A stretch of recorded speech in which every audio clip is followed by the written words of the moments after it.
Tonight, Russian troops advance on two fronts as Ukrainian soldiers openly criticize their country's failed defenses. Residents were surprised by the speed of the offensive. We'll report from outside the city, which is now the new front line. Residents are actually being asked to go to this sort of side of Vovchansk to be evacuated rather than have teams going inside because it's so dangerous.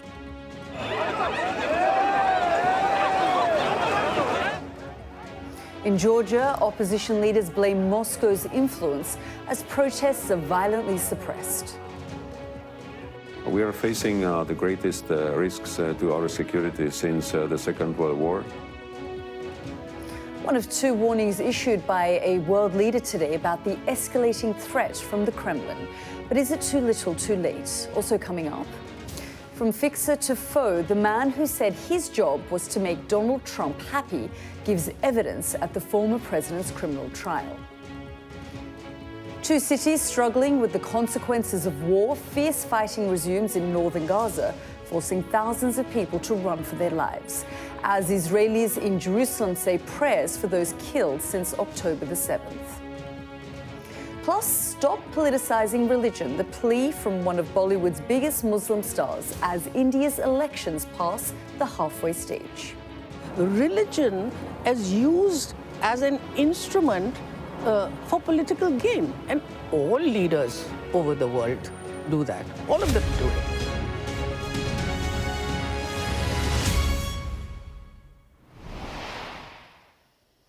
Good evening. We begin tonight with two strongly worded warnings delivered by two world leaders about the existential threat posed by Russia. The first from Prime Minister Rishi Sunak came, as you'd expect, with a tinge of electioneering. The world is closer than it has ever been to a dangerous nuclear escalation than at any point since the Cuban Missile Crisis, he says. A week after he was inaugurated for 6 more years in power in Moscow, it's clear that Vladimir Putin intends to play the long game. He's replaced his defense minister with an economist, and on the battlefield, Russian forces are mounting a new offensive, pushing ahead slowly in the north and east of Ukraine. And now for that second warning from the president of the Czech Republic. Petr Pavel told me today that Ukraine and the world will have to compromise, maybe cede territory to the Kremlin.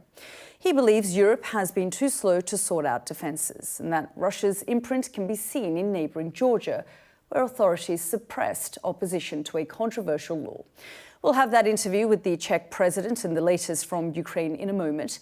But let's start tonight in the Georgian capital Tbilisi, where crowds are on the streets again.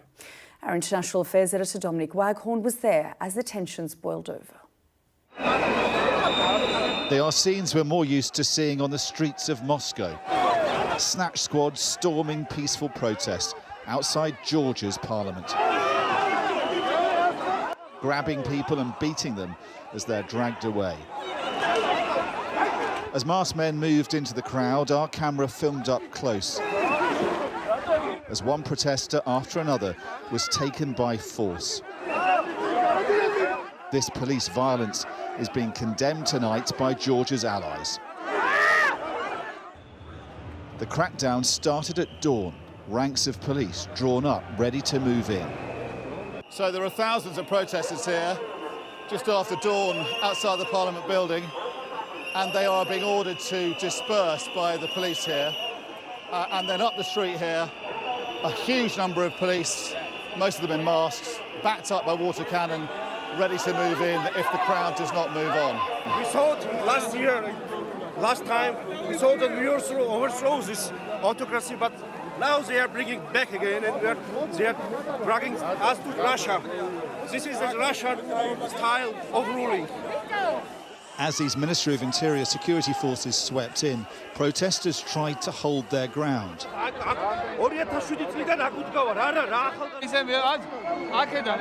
We were caught in the crush, masked men squeezing the crowd. Tense scenes as protesters fought to break free. So temperatures are really rising here as the cops move in considerable force, trying to push the protesters back. They're trying to hold their ground, but they are being moved on by the police who are shouting at them, to clear the area around the parliament. A standoff followed, police controlling some of the ground surrounding the parliament, protesters the rest. I'm mad. I'm very angry because they are depriving us of the opportunity to live in a better country. And these over here, each and every one of them, they are traitors. A former speaker of the Georgian parliament told us he was horrified by the day's events. Every meter or even centimeter which is distancing Georgia from the West, it's a win of Russia. It's a win of Putin. If anybody will draw the plan how to distance and isolate Georgia, that's happening now. And of course, Kremlin people will be very happy watching all this. The European Union strongly condemned the police violence, and its warning Georgia cannot join the EU if the law goes ahead was repeated by a European delegation here in Tbilisi. The message is very clear. I don't see any chance for Georgia to join the European Union with this law. The US government says it's deeply concerned too, but tonight the ruling party here remains defiant. Just brandishing or labeling this law as Russian doesn't help the cause, because this is not a Russian law. This is a Georgian law. So when the White House says it's a Kremlin-style law, the White House is wrong? It is not, yes. The protesters are back, students from nearly all the country's universities joining the unrest. The struggle over Georgia's future is intensifying, with neither side backing down. Dominic Waghorn, Sky News, Tbilisi. And the plans to vote on that bill at around 6 a.m. Tomorrow morning. Well, let's cross to our Moscow correspondent, Ivor Bennett now. And Ivor, I mean, Georgia knows all too well about Russia's influence. Yeah, that's right. I mean, it was only 15 years ago the two nations were at war, of course, a brief war, but that meant that a lot of Georgians still see Russia as the enemy. But in the eyes of Western governments, they believe Russia right now is influencing what happens in Georgia in terms of evidence. I'm sure a lot of people would point to the pictures we've just seen in Dominic's report and suggest there's a lot of similarities between the tactics used by Georgia's police in dealing with the protesters and those tactics used by Russia's security forces over the years in terms of dealing with dissent over here. But I think the most overwhelming evidence I think Western governments would point to here is, or has been, Tbilisi's slow creep back into Moscow's orbit over the last few years. It's been led by Bidzina Ivanishvili, the founder of the Georgian Dream ruling party. He's an oligarch, billionaire who made his fortune in Russia, and the belief is he still has strong ties to Russia. But I think what's really striking here, Yalda, is what the Kremlin's been saying, or what they haven't been saying. As far as we can tell, the last time they spoke about Georgia and what's happening there was April the 17th, when Dmitry Peskov, Putin's spokesperson, denied there was that this proposed bill was related to Russia and referred to it as internal political hygiene. So make of that what you will. Indeed. And then if we focus internally on what's going on at the Kremlin in Moscow, it's not often, Ivor, that we see this sort of an overhaul, as part of Putin's top team. But that's exactly what we've seen happen in the last 24 hours as well. Yes, this was the very surprising reshuffle late last night of Putin's top team. Two very senior figures in the leadership structure of Russia lost their posts, were relieved from their duties. This was Sergei Shoigu, the defense minister, and Nikolai Patrushev, the secretary of the Security Council. Both had been in post for a long time, many years, both close Putin aides. And this comes despite Russia's upper hand on the battlefield. So what does it signify?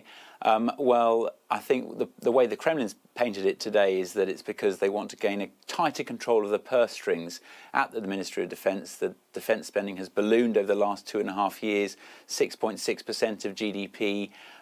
The Kremlin really wants to make sure the military-industrial complex in Russia right now is operating as efficiently as possible. That's why an economist has replaced Sergei Shoigu as Minister of Defense, Andrei Belyusov, and that really points to the fact that the central question now is, and the central aim right now is, Putin wants to make sure they can continue to afford this war for as long as it takes.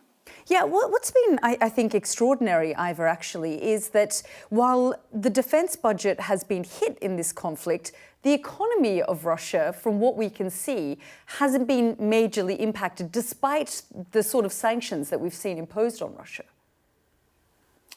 Yeah, that's right. And that is because the entire economy now is all geared towards the military, all geared towards the war. It's on a war footing. So everything, all the factories now pretty much are all geared towards making sure Russia can operate as efficiently and effectively as possible on the battlefield. So it's meant that the economy continues to grow. It's projected to grow by 3%, I think, this year. And sanctions they're managing to evade, as Sky News has been showing in various reports recently, by what's called parallel imports. So not direct imports from the EU or the UK or the US, but through third countries, and thereby evading sanctions. But problems are beginning to show in the economy here: labour shortages, the quality of the workforce, a demographic crisis. And so that's why I think there has been this reshuffle at the top of the Ministry of Defence to ensure that the defence spending is as frugal and targeted as it could be. Ivor, thank you so much for your analysis and for bringing us up to date there. Well, let's go to Ukraine now, where Russian troops are working to stretch limited Ukrainian resources. Russia continues to push in the Donbass, particularly around Chasiv Yar, a hilltop city that would offer a gateway to the rest of the eastern region. But it is in the north where they have made the most rapid advances in the last week. Russia has captured around 40 square miles of territory and could soon be within artillery range of Ukraine's second city, Kharkiv. Kiev has rushed troops to the area, but Russia continues to make advances, today entering one of the largest towns in the region, Vovchansk. Our security and defense editor, Deborah Haynes, reports now from near the embattled town. They are advancing in a residential area of Vovchansk and moving into people's houses. Russian troops inside the border town of Vovchansk earlier today. This drone footage was shared exclusively with Sky News by a Ukrainian soldier who's also on the ground battling the assault. Hello from the soldiers on the front line, the soldiers who are protecting Kharkiv and Ukraine. Denis speaks about Russian movements from a secret location inside the town. This is just the first wave. They are filling out our defenses. They are preparing their artillery. When they fully enter the town, they will bring in reserves. As he's talking, Russian soldiers suddenly appear on the live drone feed. They are behind the trees now. You will see them moving soon. We see 3 people running. Sky News has verified the location of the pictures. Are they Russians? They're the Russians? Yes, they come in groups, like these, of 3 to 5 soldiers. As they scan the terrain looking for targets, there's frustration that Ukraine is once again having to battle an invasion in the northeast, 2 years after Russia's last assault. Denis believes his side should have built better defences. This is shocking for us, but we are redoing this job, losing territory, losing the lives of soldiers. Only this time the enemy came much more prepared. That includes drones and large bombs. This feed gives a sense of the carnage. It's unusual for a soldier to speak out, as you have done, and call out the problems that you see on the ground. Why did you decide to take that step? We are fighting for freedom and truth. We defend our interest, the interest of our state, voluntarily. And we believe that this truth needs to be spoken. That also means showing us how Ukraine is fighting back. This is the outskirts of Vovchansk. The Russians are evacuating the wounded. His team relays the coordinates to another unit. Moments later, there's a strike seemingly on the Russian position. they work relentlessly into the night, trying to defend their land. And Deborah joins me live now from Kharkiv. I mean, Deborah, extraordinary to see some of that material. The language coming out of Kiev's top brass, ongoing defensive fighting, significantly worsened, Russian tactical success. It's seldom that we hear them so downbeat. Yes, and we've spent the last 3 days since Russia launched this new assault here in the northeast, we were in Vovchansk on Friday and Saturday. We went back to the nearby assembly point just outside the town today, but we were told that there were a lot of these FPV drones, these first-person view drones that both sides are using to target each other from a distance. And there was also a lot of airstrikes and artillery strikes, and it did sound a lot closer. So we decided, as you saw, we spoke to a soldier who was on the ground at the moment, and he shared this extraordinary drone footage with us. When I was at this assembly point, a police officer came zooming out of the town. His armoured vehicle was all shot up. He said that he'd been on a mission to try to evacuate civilians who, unbelievably, are still living there under this horrendous bombardment. And he said that he was in town, suddenly machine gun fire opened up on this pickup truck, it was like, and it seemed very accurate. The front windscreen had a bullet hole on it where the driver would have been sitting. It was an armoured vehicle, so the windscreen was enforced and it withstood the blast. And then there was gunfire down the side, and this police officer was saying that his adrenaline was pumping. He could see the flash of the barrel of the Russian gun, and as the car screeched around and zoomed out again. And he said, though, that he was planning to go back because they had to try to rescue civilians. But I think it's extraordinary to see Russian soldiers on the ground inside this town, but clearly there is a big battle going on. Ukraine has not given up the town. Yes, it has seen a number of small villages on that border be seized by the Russians, and there has been criticism, including from Denis, the soldier that we spoke to, who was questioned why the frontier wasn't better defended. Where was the front line of defence, given that the Ukraine has known for a long time that this was a potential threat for Russian troops to once again try to attack Kharkiv in the early days of the war. This city was under artillery fire for a long time until the Ukrainians pushed them out. So there is confusion, frustration as to why that happened, but the main focus for Ukraine is on trying to repel this attack. A commander who was in charge in the Kharkiv direction has been sacked, which does underline that there's clearly something went wrong in the initial defence. But the Ukrainian commanders now are saying that they have a very competent officer in charge.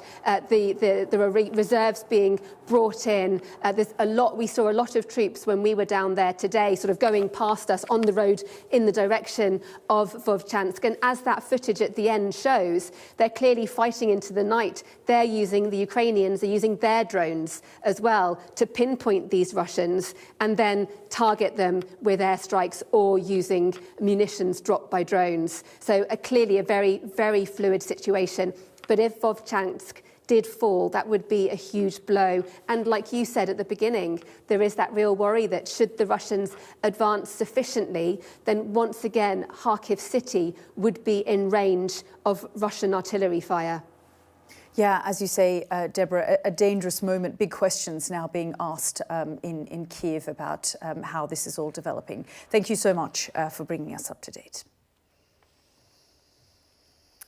Now, European countries need to step up their defences. That's what the Czech president told me today as Russia's offensive intensifies. Mr. Pavel stressed that NATO would never be able to fight alongside Ukraine, and that the more time countries take to deliver supplies, more lives, and even the war itself could be lost. Have a listen. Well, what we see is the result of a long preparation. It was quite clear that with better weather coming, Russia would start offensive operations. Ukrainians were getting ready for it for a long time.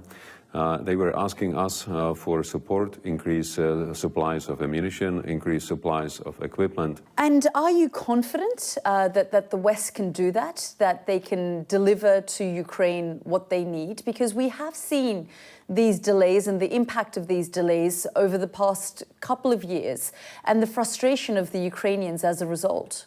I am sure that European resources, together with our North American allies, are sufficient enough to support Ukraine to win the situation on the ground. If we are overcautious with our deliveries, if we always assess the risk of escalation, Ukrainians are losing their lives, they are losing their ground, and eventually they may even lose the war. I'm curious to know your thoughts on what President Macron said in an interview a few months ago, where he said that Europe, the West, should not rule out the idea of having NATO forces in Ukraine. What do you think about that? Well, in this case, we are at the same situation as at the very beginning of the conflict. We cannot physically stand shoulder by shoulder with Ukraine because Ukraine is not a member of NATO. We cannot fight for Ukraine in Ukraine because that would immediately mean a direct conflict between NATO and Russia. And no one wants such a conflict to happen in Europe. Do you agree with the Ukrainians, though? I mean, I've spoken to President Zelensky. He has pushed for NATO membership. This is something that the Ukrainians have called for a number of times. Do you agree that perhaps now is the time to consider that in a more serious way? I think it's beyond any question until there is a war ongoing in Ukraine. First, we have to come up to a kind of a settlement, restore the peace in the region, and then we can talk about potential Ukrainian membership. So you believe that Ukraine should negotiate now with Russia, you know, and try and bring an end to this conflict, if both sides agree? We have to be realistic, and I think it would be naive to say that Ukraine can fully restore the control over their territory in a foreseeable future. Russia will not give up the territories that they are occupying now. What we need is to stop the war and then start the negotiation about the future arrangement. There might be some kind of a compromise, but this kind of a compromise cannot be done without Ukraine, without Russia, and without countries that would be a guarantor of such an agreement. I want to also get your views on the situation in Georgia. We're seeing protests, in the last 24 hours, over the last few weeks, really. If you can just give us a sense of your thoughts about the situation in Georgia at the moment. We see in Georgia a recurring situation, pro and anti-Russian. I think it is a struggle that is ongoing for years since Russia occupied part of Georgian territory. Right now, people are frustrated from the approach of current government to be friendlier to Russia because they still didn't abandon their aspirations to become part of the EU or eventually NATO. So we will most probably see these pressures going on.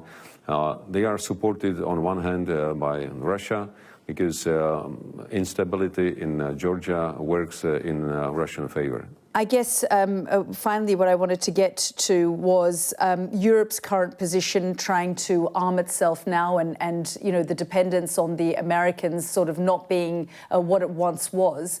How do you assess the current situation? Do you believe that Europe is doing enough to arm itself? We are facing the greatest risks to our security since the Second World War. But still, European countries are not flexible enough to come up with the measures to increase quickly their military capability. The governments are not providing clear demand to defense industry and clear guarantees that they would then take the military production. I believe we really have to be much more flexible when it comes to ensuring our own security, which obviously will in the end serve not only ourselves as Europeans, but it will serve even the Americans, because they need to have an equal partner in Europe, not a dependent.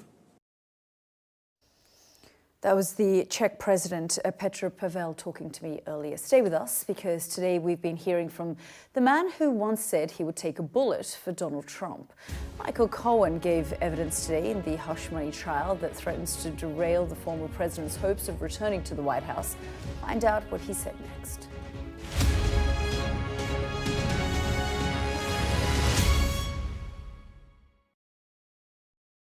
I'm Dominic Waghorn, Sky's International Affairs Editor, covering a world that seems to be unravelling. War, unrest, revolutions. It's not his country, it's ours, and we're going to take it back. They have succeeded for the first time in their country's history in removing a leader from power. Now, freedom! There was fighting here, but there's clearly now a lull, and they're using it to bring up more ammunition. We take you to the heart of the stories that shape our world. This is a mass exodus in which Russia is hemorrhaging some of its brightest and its best. According to the local weather channel, there have been more than 2,500 lightning strikes, torrential rain and flash flooding, all on top of this week's lethal tornado. What stays with you most in this job is some of the people you meet. Would you like to take the opportunity, Mr. President, on Sky News to invite Barack Obama to come here? Mr. Trump, are you running for president? Can you confirm it? We're going to take a look, a very serious look. On that day, we saw your fighters killing women, killing children. Was that a mistake? Did you go too far? You couldn't control your fighters? Stas, what do you think the Russians wanted to do with the children? They're just boosting demographics by stealing young people. The full force of the state is being used to crush any protest. It's half an hour now past the deadline that Hamas issued with its ultimatum to the people of Ashkelon, and we've now seen a third barrage of rockets coming in. Another alarm. The mood here is jittery and nervous.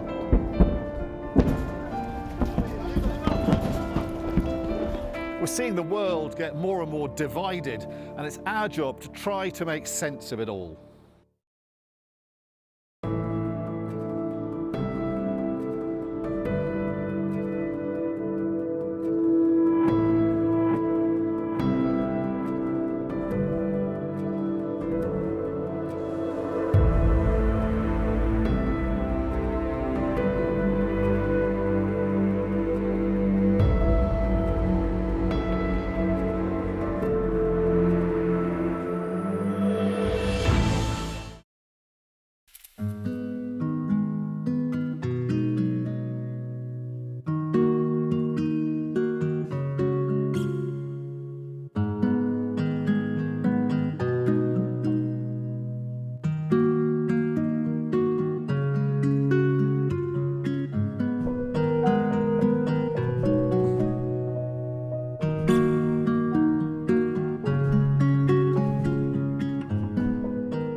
Welcome back. Positive or negative, whichever way you look at it, there is a lot of attention on Donald Trump right now. The hush money trial involving porn star Stormy Daniels is proving to be tough going for the former president. And today, potentially the most significant witness has taken to the stand, the man at the center of it all, Trump's former lawyer. Our US correspondent James Matthews is following all the twists and turns in New York. Have a look. Michael, what do you have to say to Donald Trump? He famously said he'd take a bullet for the bombs. You plan on telling the truth? Michael Cohen was once a lawyer, friend and fixer to Donald Trump. He headed to court, a sworn enemy. Before a key day in the prosecution case, Donald Trump got his defence in first. On hush money payments to a porn star, he's said to have reimbursed Cohen and disguised it as legal expenses. There was no disguise, said Trump. And they talk about bookkeeping. The only thing down in the bookkeeping is that we call a legal expense a legal expense. We don't call it a construction expense. We don't say for concrete work. We don't say for electrical work. We paid a lawyer a legal expense. The overflow is full. It's going to be at capacity for the rest of the day. The crowds came early to hear the star witness. Anywhere you could ask. Michael Cohen told the story of two Trump affairs and efforts to keep them quiet before the 2016 election. When I met Trump, he had told me he never wanted to be president, but then Trump got the Republican nomination. He told of the $130,000 payment to porn star Stormy Daniels and of Trump's reaction when he told him the story could come out. Trump said to him, "This is a disaster, a total disaster. Women are going to hate me. Guys, they think it's cool, but this is going to be a disaster for the campaign." On silencing the story, Cohen said Trump told him, "Push it out as long as you can. Just get past the election. And if I win, it won't have any relevance. If I lose, I don't really care." The Manhattan court then heard of another affair and another payoff. Karen McDougal, a former Playboy model, was paid $150,000. Donald Trump denied the affair. He listened as a phone call Cohen recorded between them was played in court. In it, Trump speaks about paying $150,000. I need to open up a company for the transfer of all of that info regarding our friend David, so that I'm going to do that right away. I've actually come up and I've spoken to Alan Weisselberg about how to set the whole thing up with funding. Yes. Michael Cohen was asked by the prosecutor, "Did you at times lie for him?" He said, "I did. It's what was needed to accomplish the task."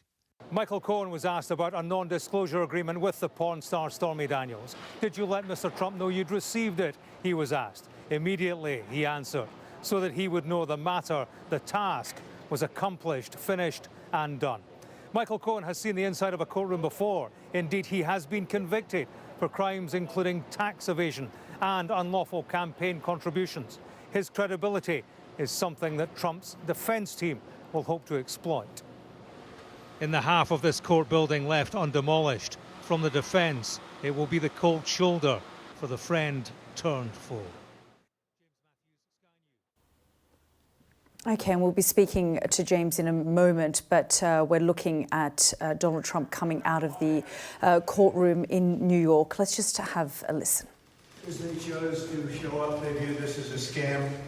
I think it's a terrible thing that's happening to democracy in this country, and we have a lot of them that want to come. I say just stay back and pass lots of laws to stop things like this. J.D. Vance, what's going on in that courtroom is a threat to democracy, and we cannot have a country where we get to prosecute your political opponent instead of persuading voters. A.G. Byrd, as you know, very highly respected from Iowa. Let the American people decide who the next leader of the free world will be. Politics has absolutely no place in this courtroom. This is all politics. Andy McCarthy, great legal analyst, said none of this is illegal. There's nothing illegal. It's called politics. There's nothing illegal. A lot of people say that. They're all saying that. The only person who won't say it is the judge, because it's a rigged deal. He's conflicted. You ought to check that out. But everybody's saying there's no crime. Leo Terrell, up until right now, there's not a single shred of evidence that President Trump participated in a crime of either falsifying records or hiding a campaign or state or federal finance charge. None of it. There's been absolutely nothing. Look, they're doing great. You know why they're doing great? They've kept me here for 3.5, 4 weeks instead of campaigning, and yet we still have the best poll numbers. Just came out in the New York Times, as we discussed before. Mark, You're listening there to Donald Trump outside the courthouse in New York on the day that his former lawyer, Michael Cohen, gave evidence. He is, of course, the man at the center of this hush money trial. Let's go straight to our James Matthews, who joins me live from New York. And James, I mean, a couple of things there. First of all, Donald Trump talking outside the courthouse, maintaining that this is a witch hunt. Classic Trump, what we've been hearing throughout this trial and before. But just to go back to Michael Cohen, you describe him as a star witness. I mean, he is arguably the most important witness in this case. Yeah, he is, Yalda, because he ties it all together. Up until now, we have had witnesses, some of them big names, Stormy Daniels and others, and, you know, accountants who talk about the finances, who talk about the $130,000 hush money payment. Paying hush money is not illegal. That's not the crime. The crime is the way it was accounted for, put through the books of the Trump organization. And so we've had documents, we've had witnesses testifying to the way that Donald Trump is very particular about his finances, micromanages the finances, and so on. So they've built up this case. It has to be pulled together by Michael Cohen. They hope it will be, because he's the man who was in the room, who can point the finger at Donald Trump and say firsthand, he told me that this would go through the books as something which it didn't represent, and that was improper. And indeed, in the last hour of evidence, he was asked about a meeting that he attended with Donald Trump in Trump's office, and Alan Weisselberg, who was the chief financial officer for the Trump organization, talking about the money he was going to receive, $420,000 on the back of this $130,000 payment. There were bonuses included and so on. And the question is, well, what was that for? And he was asked, what did Donald Trump say about this money? He approved it and said this is going to be one heck of a ride in D.C. Was the $420,000 that you were going to receive back from Donald Trump going to be payment for future payments as personal counsel? That's what it was designed to be. But what was it actually, Michael Cohen was asked? It was a repayment of the Stormy Daniels payment. So that's Michael Cohen, the man who was in Trump's office in the company of Donald Trump, saying that this money was signed off. He'd get it in a series of checks called legal services, but actually repayment for hush money, which the prosecution say was election interference. Yeah. James, as you say, I mean, extraordinary bit of detail coming there from Michael Cohen after we heard from Stormy Daniels last week. Thank you so much for following all of the twists and turns there from outside the courthouse for us. Stay with me, because after the break, the world's biggest election, I discuss India's election with Bollywood royalty Shabana Azmi, as well as her 50 years in film and her campaign for women's rights.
Welcome back. It's the biggest election on the planet. People are taking to the polls in India's latest wave of voting.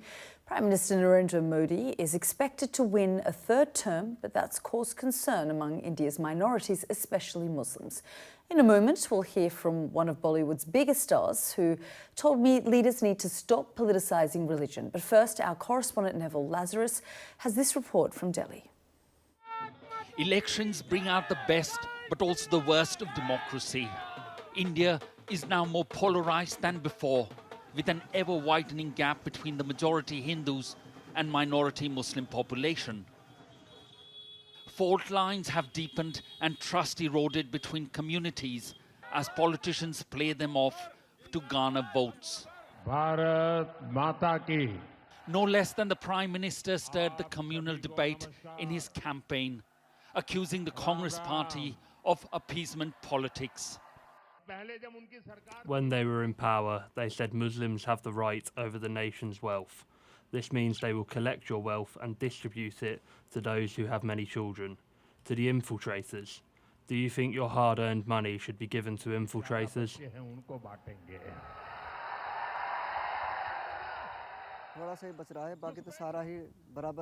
Words matter.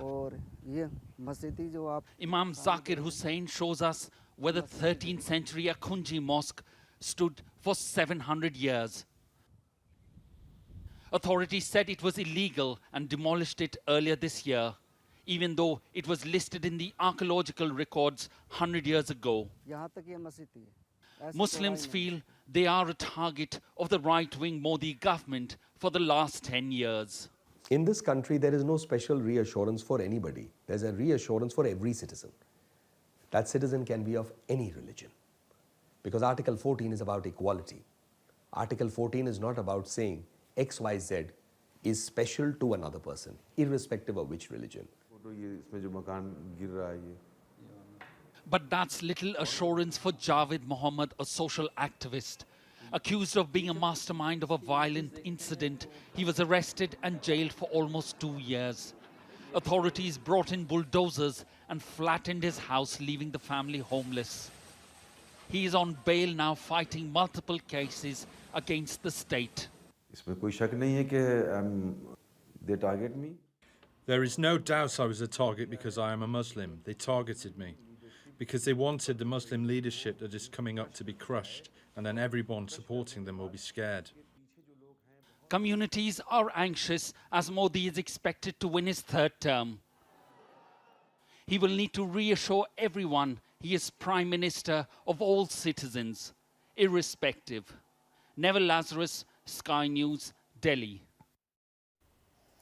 Well, let's hear now from Bollywood's Shabana Azmi, who's been telling me why her campaign for women's rights came so easily to her alongside acting.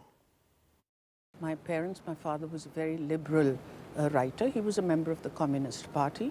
My mother was a very well-respected theatre actress. She did some films also.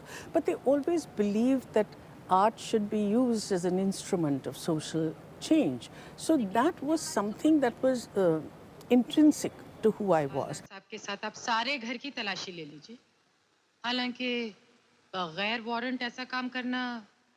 How have you seen India evolve in the last 50 years in terms of, do you have the sort of freedom to speak your mind today the way that you might have had over the decades?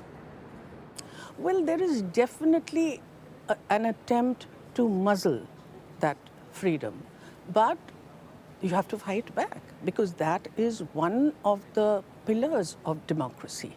And so the freedom of expression is a very important right. And so you fight it. And you make sure that as an artist, you don't give up on that. That's very important. India is entering another phase of its election. It's the largest democracy on the planet. Yes. But do you think it has become democracy by name only now? No, no. There are a lot of hits on that democracy, but you know, I really respect the electorate of India because just when you're despairing and you feel everything is going out of your hands, suddenly they show such sagacity in how they vote that it to me, it's always a marvel.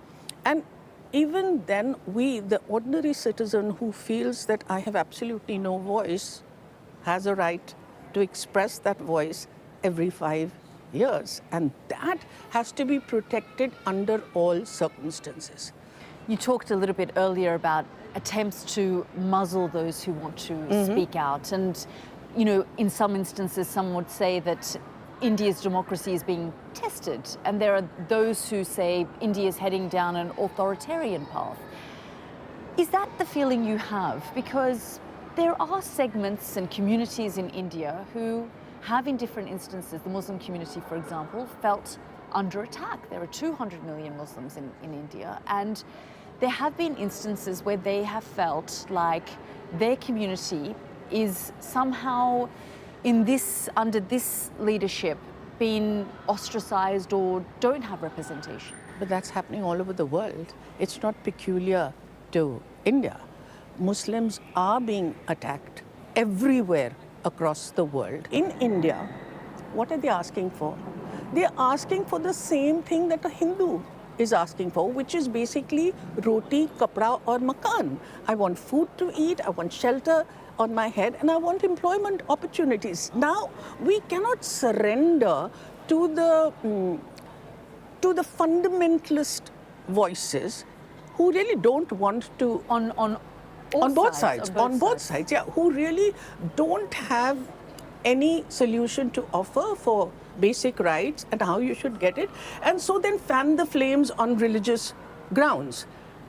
That you have to be very, very mindful of. Who you choose as your leader and whom you idolize as your leader is the care with which you have to protect yourself.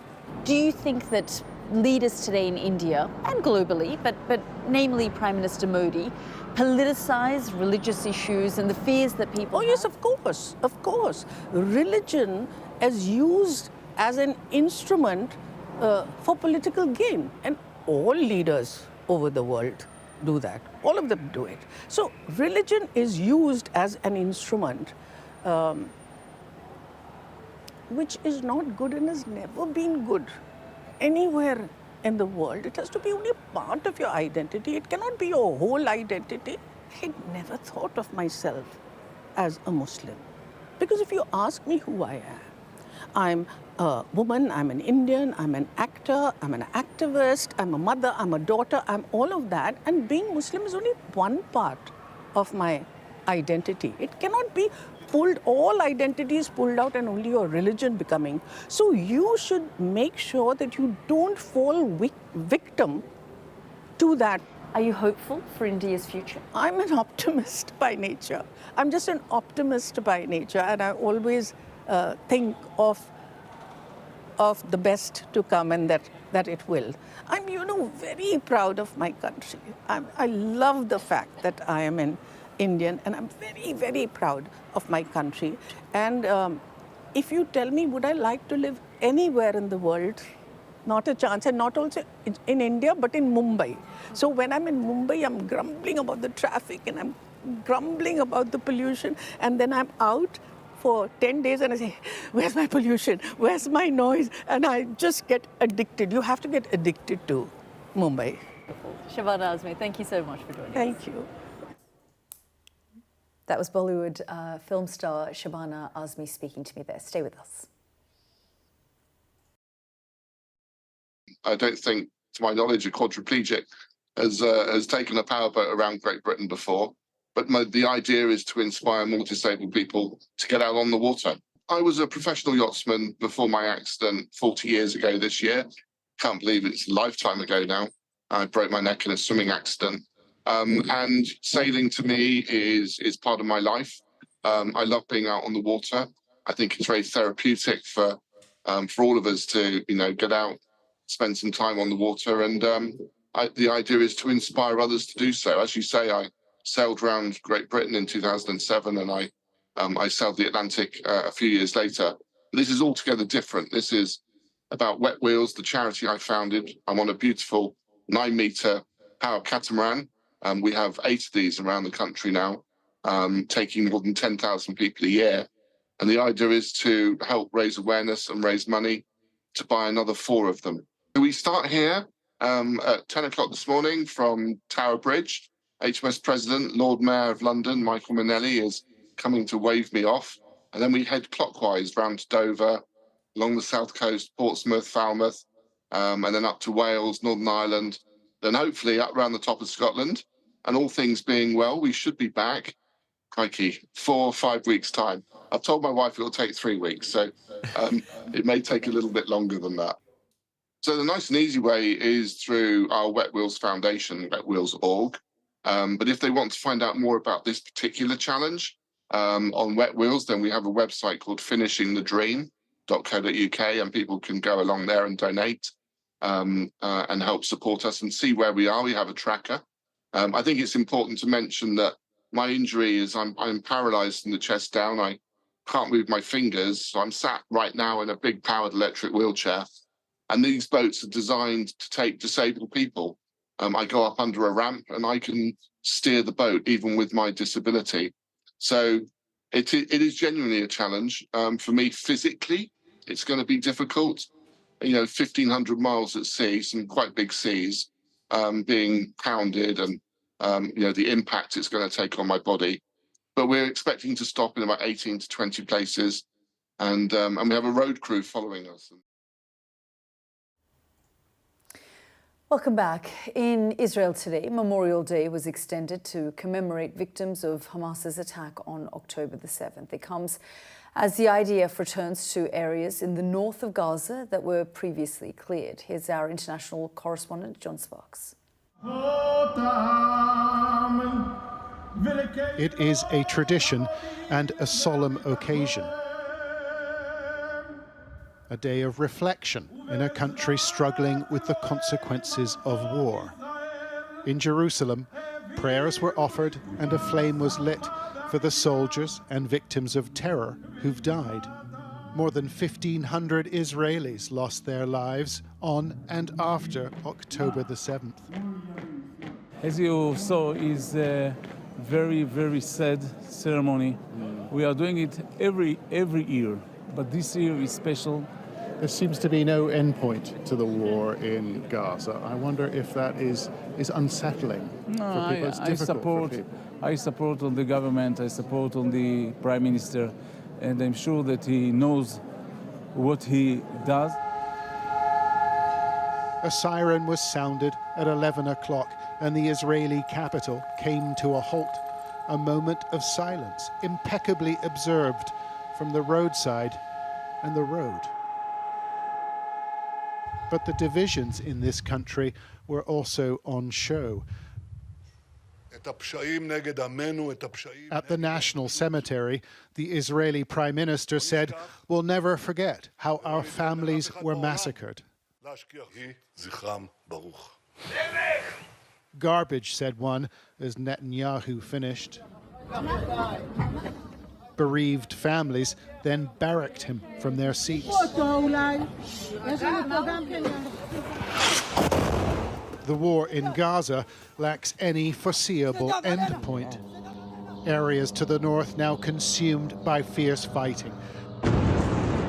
The Israelis seeking to retake territory they said they'd already seized. They're evicting people, they're bombing the shelters, says this local journalist. Go back, enough.